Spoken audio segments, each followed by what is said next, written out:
everybody. Welcome to another episode of Sports Talk for You. I am your host, Aaron Bell. I have my co-host, Adam Parker, and Armand Ely with me. We have a very special guest today, a former college basketball head coach and also a college basketball analyst. We want to welcome in Seth Greenberg. Hello, Seth. Guys, how you guys doing? You hanging in there? Yeah, we're fighting through it here. Yeah, doing the best we can, Coach. Hey, you know what? You got to put good days on top of each other. That's what it's all about. Make good decisions, wear a damn mask, practice social distancing, respect other people, have a little humanity, and put good days on top of each other. Amen. You said Amen. it. Speaking of all the mask wearing and stuff, Seth, I know you put out a tweet a couple weeks ago about college football canceling and saying that if they can have, 60,000+ students on campus, why can't they have a college football season? We know what happened at North Carolina yesterday. I forgot how many students it was, but they had a big cluster. So now students are being sent home. What's your opinion on college football? Should it be played? Should it not be played? How do you think the Big Ten and Pac-12 handled it? I'm not a doctor. I can't make that decision. I can tell you one thing, though. What I was basically saying is if you're going to shut down football, you probably should shut down your campuses and go to distance learning because if you're just concerned about your football players and their well-being, then you don't want to play football. Then you surely should be concerned with the 60,000 students on your campus, or 50 or 40 or 30. And let's face it, if you're an athlete, quite honestly, the protocol that's in place for athletics far exceeds the protocol and the discipline that's in place for a normal college student. You saw that at Alabama the other day. You saw it at North Carolina when they first opened up and came back to campus. I mean, the discipline that a college athlete is under right now with testing, the cleanliness of the practice facilities, having to wear masks, having to do all the things, all the things that are going to basically help mitigate the spread of the virus. When they're in that environment, when they're in that cocoon, that's the safest they could be. It's the safest they could be. When they leave that cocoon, if you've got now 60,000 students on campus, you don't know what those students are doing. So, again, there's so many students that are asymptomatic that you could be just waiting in line at a burger place and you could catch the virus. So, to me, the best thing that can happen in college athletics to me, and I know that some people say it can't exist, is if universities go to online education, you can create a bubble on your campus. And you have the ability and the finances to have testing. And you have the ability to make sure that environments are clean. And you can then put your team in a bubble and potentially, if everyone has the same protocol, and that's the whole key, the league should create protocols. And they should say, all right, if we're going to play someone, then they have to basically adhere to our protocol. If they can't adhere to our protocol, that can't be a non-conference game. So the Power 5 conferences who have the money are going to have the strictest protocols and the greatest money for testing and everything else. And that's really the opportunity to have sport. Exactly. So, do you think that college basketball will do that, the same deal, just playing conference-only games? My gut feeling is yes, unless they could do John Calipari had a unique idea. If you want to do preseason games, you get a group of teams, you put them in a bubble. They have to be under the same protocol. You quarantine them for a couple of days, and then you play round robin. So, you could get, 5 teams or 6 teams or 3 teams or 4 teams or whatever. And then over a weekend or whenever, because if everyone's on online education, you could be playing games, studying, have study hall, and have everything under control in a fixed environment. I don't have the answers. I'm not Dr. Fauci. I'm not, I would never want to overstep my boundaries. I know what I don't know, which is some people don't know what they don't know. I know what I don't know. I would say leave it to the medical officials. The problem is that the medical officials don't even know. So it's hard to get a consensus, and that's what you're seeing with the Pac-12. That's what you're seeing with the Big Ten, and then the other conferences are moving forward. Now, you got doctors from Duke. I mean, there's not much better medical center than Duke saying that we can create a safe environment. So, I think we're going to play. My gut feeling is we're going to play college basketball. I don't know what the season's going to look like. I do think that from when Thanksgiving ends depending on if everyone goes to online education, we could start season on time. We really could. If not, if some schools are still in classes, when people leave for Thanksgiving, you could have like a 3-day cleansing, test everyone. You could go from there to February probably and play a good portion of your season before the students even think about coming back on campus. Excuse me. Yeah. Do you think there will be a March Madness? Yeah, there'll be a March Madness. I mean, it sounds silly, but that will for sure. And my gut is March Madness will be in a bubble. If you think about it, after 1 or 2 days, depending on what you say, you go to Indianapolis, you got all those schools in Indiana, or they're different. You go to Columbus, the same thing. You could literally run games at 5 or 6 different sites on one day. In one day, you could cut the field in half. Yeah. You literally could cut the field in half, for sure, in 2 days. You know what I mean? And then instead of waiting for the weekend, then you have a 3 or 4 day break, give people a chance to prepare, and then you play the next 2 rounds. So probably over 20 days, you can get through the NCAA tournament.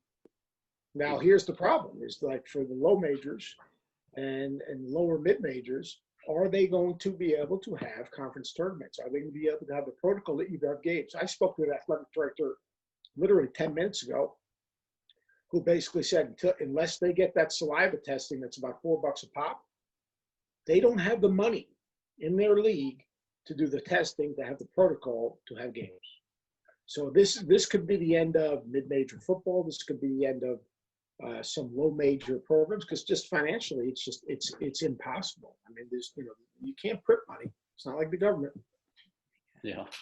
Now, speaking of all the stuff going on, how hard is it for these coaches, because they're not able to go out and recruit, the house visits, the school visits? I mean, as a former coach, I mean, you didn't have to deal with the pandemic like this, but how hard is it right now for these coaches to have to try to recruit online, over Zoom meetings, over team meetings, all that stuff? It's hard, but it's a level playing field.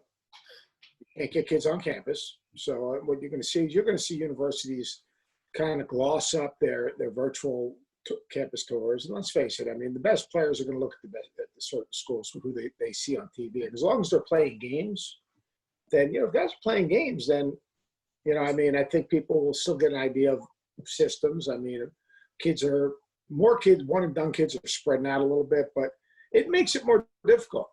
You're evaluating on tape is a lot different than evaluating in person. You don't get a chance to see a kid walk on the court and off the court. You don't get a chance to see how a kid interacts with his coach. You don't get a chance to go into the gym and watch a kid work out, look at his passion and his ownership of getting better. Is he self-motivated? How hard does he go in shooting drills? How does he interact with his teammates in practice? Does he, if an assistant coach is coaching him, is he looking that guy in the eye and listening and hearing? Is he waving someone off? Is he the first guy in practice or the last guy in practice? Is he the first guy to leave or the last guy to leave? So there's a lot of things that people don't realize when you go to evaluate a player. It's not just what they do on the court. It's a lot of other things. Do you think the NCAA is going to get rid of the one and done rule and go to come out of the NCAA rule? The one and done rule is an NBA rule. Or the NBA rule? Yeah, I would have said before the pandemic it would have gone. I think the NBA is going to try to do this G League Academy and push it off a year, because they're in the middle of a collective bargaining agreement year. And like the G League Academy, to me, it sounds like a good theory, but they don't have the infrastructure to do that. First of all, I'm not sure the G League's going to play this year. I mean, you think about, all right, so the NBA season's going to end in October. They're talking about maybe not starting until January. Where does it leave the G League? And then you talk about finances. Teams are getting beat up right now financially. Do you think they want to also have that huge investment in playing games in front of no one?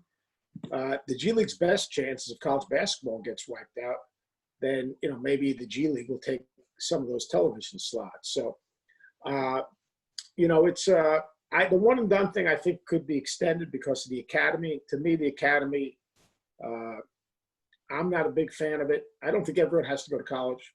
I don't know if you don't want to go to college, and I understand that. There are reasons being. Well, the college does a great job of marketing players. College does a great job of giving the guys that 1 year experience somewhere to go back to. You go right to the G League. And what happens if you're the 8th guy in that G League Academy team? And then all of a sudden you don't get drafted.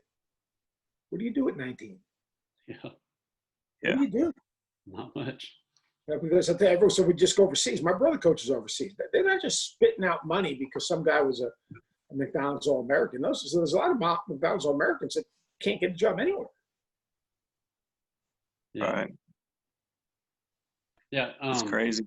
Let's go back to last year because, we got to all the conference tournaments and then Ivy League was the first one to cancel. And then after that, it just, boom, a domino effect. Because everybody was saying KU finished number 1, so that means they should be able to hang a national championship banner. But in my opinion, if you don't play the tournament, you don't know because there's been so. You can't. No one can hang a national banner. They can hang a banner that says they were postseason number 1 in the country, coaches or AP or whatever. USA Today. I mean, that's fine. But they didn't win a national championship because we didn't play national championship. Exactly. So they had an incredible year. They had a terrific team. There's no doubt about it. I mean, I love their team. And I think their team this year is going to be phenomenal. But, you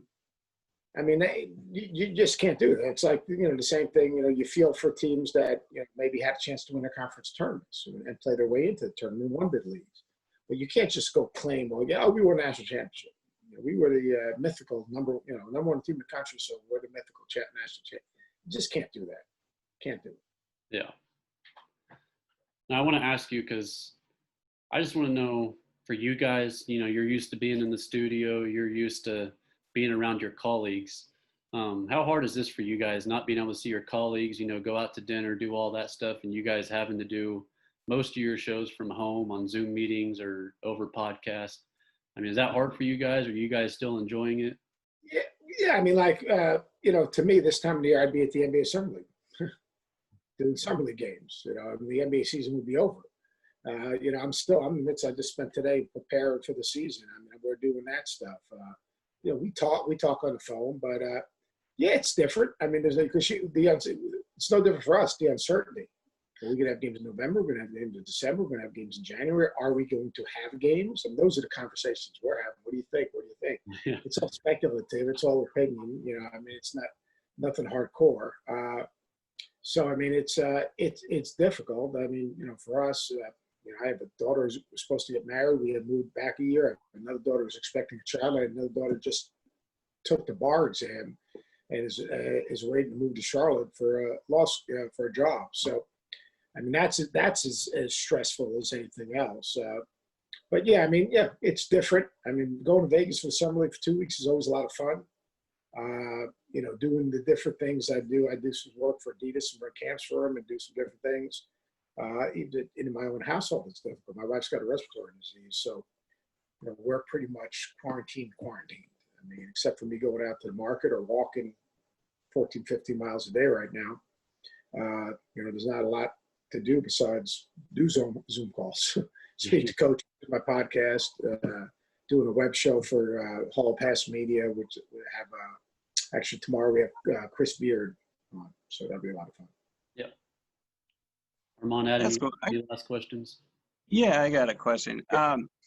What do you think is going to come out of the FBI investigation with the NCAA, I should say? As you ask, wearing your Arizona hat?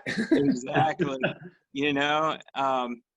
I just kind of want to know your thoughts. Well, first of all, the first day that the whole thing blew up, they threw me on the first person on Sports Center. We were at college game day, and it was a really hard day for me because I've known Sean Miller since he's a little kid. Mm-hmm. I mean, his dad, when I was assistant at Pitt, his dad was very good to me. When he came to 5-star dribbling 2 basketballs, I mean, I've known him literally forever, and I love his family. I think Archie's a terrific coach. I think Sean's a fabulous coach. I know the Arizona fans can kill me, but I also have a job to do. Brooke Richardson's a guy that way back in the day I mentored when he was just getting started. And people don't understand. Book got his nickname because he was always in book. His head was always in books. Right. And I feel for him. I mean, after the whole thing happened, I mean, full disclosure, he called me. He felt like he let us down as friends, people that my brother and I really cared about him. look, I don't know all the details. I just think this thing's gone down so far right now that I don't think I can't see a good outcome, but I do think that Kansas and Arizona and like North Carolina did, they're going to litigate. And they're going to litigate to the point where hopefully they just wear it down. I mean, so I don't have the answers. I haven't read all the information. Mark Schlereth is an honest guy. He covered me when I coached at Virginia Tech. He never screwed me. He never misrepresented stuff. So he's not, I don't know if he's making stuff up. He's getting information from someone. So, again, I don't know. I do know that something's going to happen. I don't know whether it's going to happen in Arizona, whether it's going to happen in Kansas, whether it's going to happen at LSU. They've spent a lot of time and a lot of money.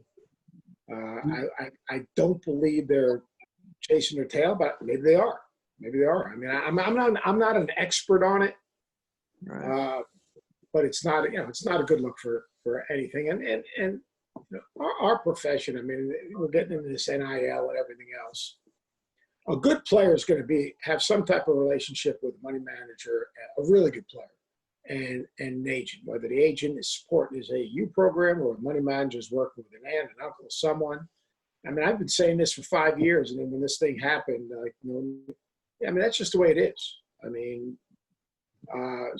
but I really don't know what's going to happen. I never recruited those guys. I never could get those guys. So I mean, it was a different world. I didn't live in that world. Yeah. Do you think Sean Miller and Bill Self will still be like KU's coach and Arizona's coach after this whole thing blows over? I don't know. I can't answer that question. If you get Bill and Sean on the phone, you can ask them like I said, I don't speak for other people. Yeah. I think that follow the story, follow the paper, and it'll tell a story. In the end, it'll tell a story. I mean, look, Sean's recruiting great. Bill's recruiting great. It seems like business as usual. I don't mean that in a negative way. I mean, I'm just saying, those are two great, rich programs. I couldn't tell you if they'll still be coaching in college after this whole thing, and when will it happen? I mean, I guess Kansas got their letter and they responded and they're challenging it. They're going to put it into court for a couple of years, I would think. And Arizona, have they officially gotten their letter and responded yet, or are they waiting on their letter? Arizona and LSU are still waiting on their letter, right? I believe so, yeah. Wade's still waiting too. So, all right, Armand, you got one final question, so Greenberg can get going here. Definitely. A few months ago, Margie Maker made the historic announcement of passing up your traditional Power 5 conferences like Kentucky and Memphis, going to the HCBU and Howard. What are your chances he'll set a trend? I know Mikey Williams, one of the top recruits, being recruited, highly. What do you think his chances of making that same step as Maker did? I don't know. I think it's a unique kid. I think everyone does what's in their heart of hearts is in their best interest. Do I think it'll be a trend? No, because if you look now, the kids who have committed early, very few of those guys have committed to those institutions. I think there's some really good coaches in those schools. I mean, Lavelle Moulton's done an incredible job at Central. He's a good friend. Kate Blakey's going to do a great job at Howard. Brodus is going to do a great job at Morgan. Now, I really don't. I think that I think you'll have some guys that will. But I don't think it'll be a trend because, in the end, you want to play on national TV. You want to play against the best, and you want to play the most important games. I mean, the best players, that's what they want to play like. They want to play in Champions Classic. And so there'll be some outliers. There'll be some guys that'll do it, and more than have in the past. And but I can't see it just blowing up. Now, the one thing is a positive is, a lot of these NBA players who've been very supportive of that have youth programs. They have grassroots programs. And like I could see Chris Bolt maybe try to help push a guy to Central. But I'm more interested to see what happens if this NBA Academy does continue to exist. what percentage of guys go to college? Because here's what's going to happen. This is my greatest concern. I'm a big education advocate. I think you want to change your station in life, get an education. I believe that the biggest problem that we have right now is kids have 1 foot in, 1 foot out in college, and they don't give themselves a chance to enjoy the college experience. More importantly, the NBA is an exclusive club. Very few dudes make it.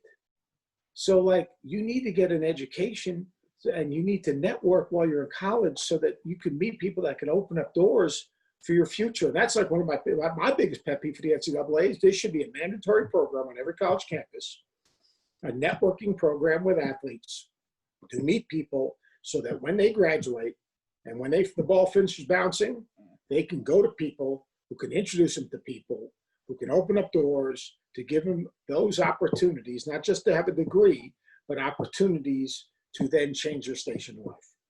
And that's what's missing. And my thing is we put so much on to the league,